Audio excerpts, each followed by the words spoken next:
ઘણી વખત ફર્નિચરમાં તમે જોતા હશો તો દરવાજા જામ થઈ જતા હોય છે અથવા તો ખુલી જતા હોય છે. વોર્ડરોબના શટરનો બેન્ડિંગનો ઇસ્યુ આવે છે.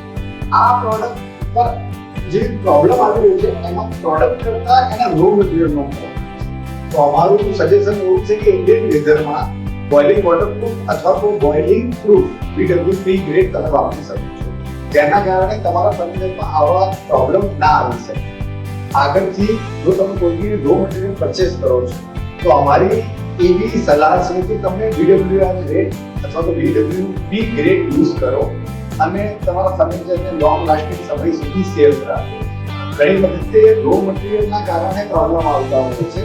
ફર્નિચર ઇન્ડસ્ટ્રીમાં નાની મોટી વસ્તુઓના કારણે ઘણા બધા મોટા ખર્ચા આવતા હોય છે જે આપણે પાછળથી કરવાના આવે છે. પણ જો તમે શરૂઆતમાં રો મટીરિયલ સારું લીધું હોય તો ફર્નિચરની લાઈફ લોંગ લાસ્ટિંગ ટકી રહે. આવી જ જાણકારી માટે અમારો પેજ ફોલો કરી લો. NPA live Chetan Patel. Thank you so much.